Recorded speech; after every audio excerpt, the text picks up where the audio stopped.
Have you noticed what women are always told after abuse is exposed? Be careful. Choose better. Watch for red flags. Do not trust too fast. Do not go there alone. Do not drink that. Do not post that. Do not reply. Do not upset him. Do not provoke. Do not stay. Do not leave the wrong way. Do not make him angry. Do not be naive. Listen carefully to what that really means.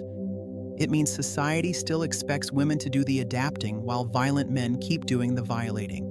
That is the scam. That is the insult.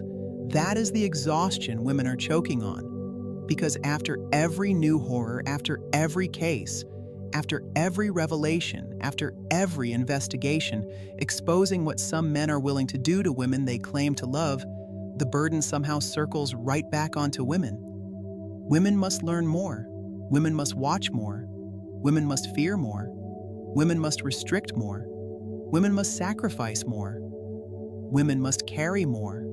And men, too many still get excuses. Too many still get patience. Too many still get endless analysis. Too many still get protected by silence. Too many still get treated like damaged souls instead of dangerous people. That is why so many women are beyond tired.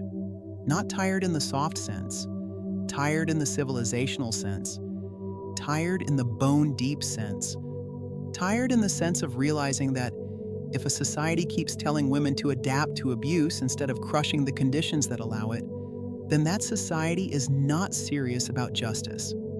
And let us be honest, women are not angry for no reason. Women are reacting to reality, a reality where abuse is minimized, a reality where coercion is normalized, a reality where violence is hidden behind relationships, a reality where some men do not just harm women privately, but organize, encourage, teach, record, share, and laugh about it. A reality where even now, after everything, too many institutions still move slowly, too many people still ask what she did wrong, and too many men still say, not all men, faster than they say, how do we stop the ones doing this?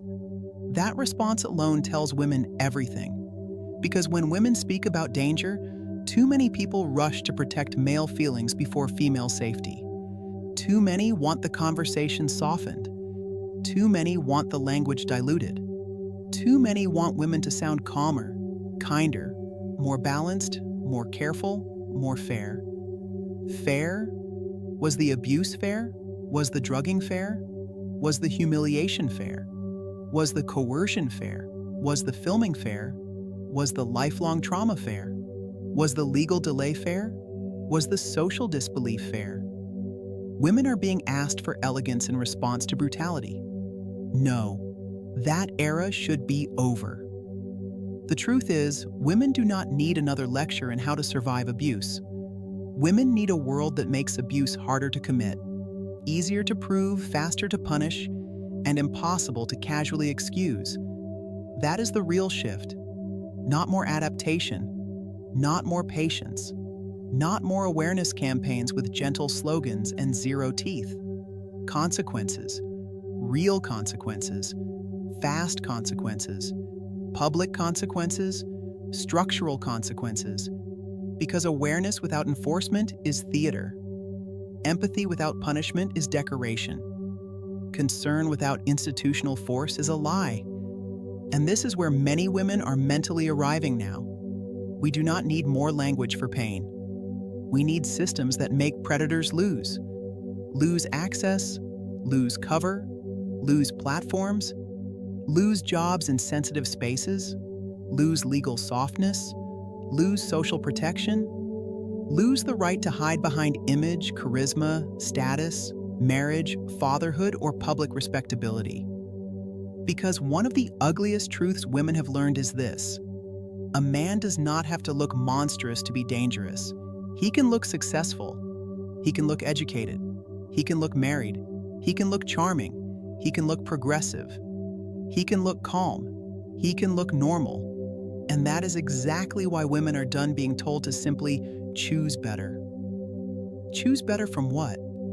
From a pool where too many are trained to perform decency while feeling entitled to domination?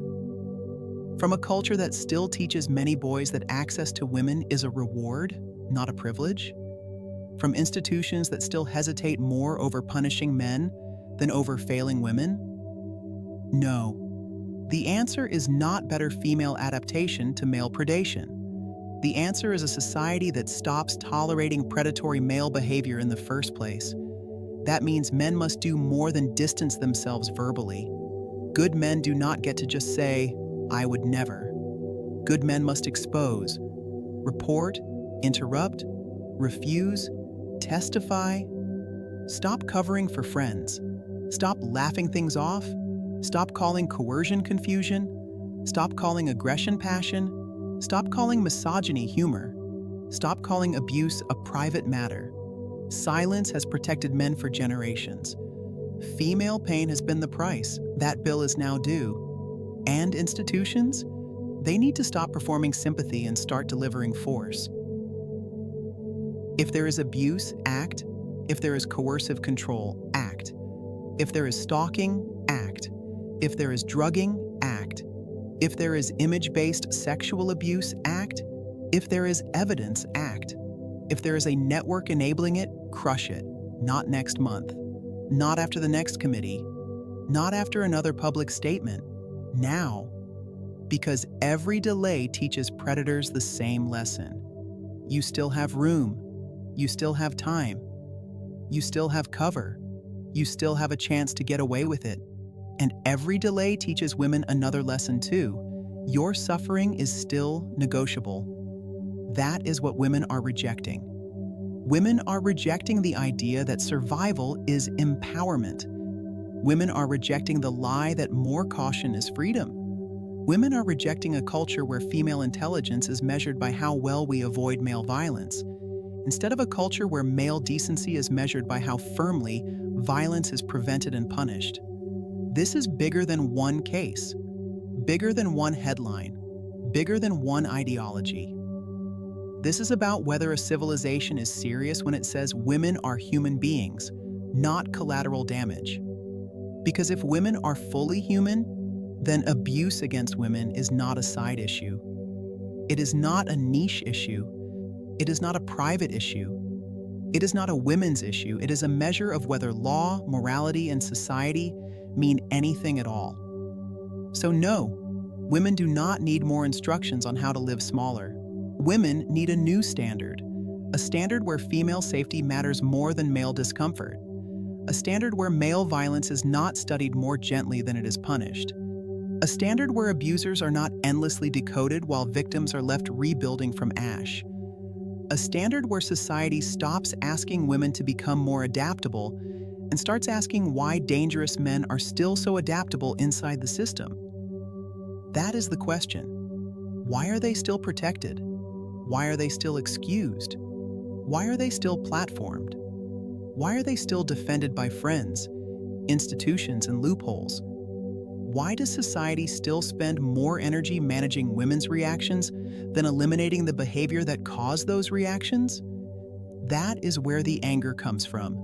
Not irrationality, not hysteria, not overreaction. Pattern recognition. Women are recognizing the pattern.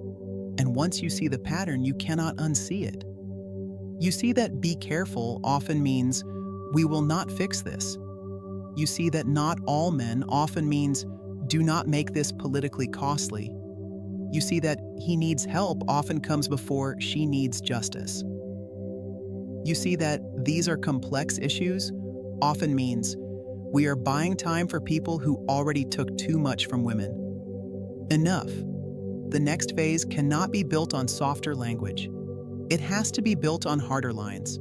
No more access, no more excuses, no more impunity. That is the line. If a man abuses, he should lose. If a platform enables, it should fall. If an institution ignores, it should be exposed. If a friend knows, he should speak. If a culture normalizes danger, it should be challenged at the root. Women are not asking for revenge fantasies.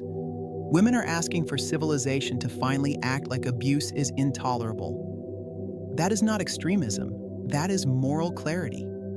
And if some people are uncomfortable with the intensity of women's anger, they should ask themselves a better question. Why is female anger more shocking to you than female suffering? Because that is the real tell. That is where the mask falls.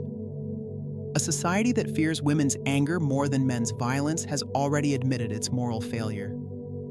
So let this be said clearly. Women are done carrying the burden of adaptation, done carrying the burden of silence, done carrying the burden of over-explaining, done carrying the burden of making this conversation easier for everyone else.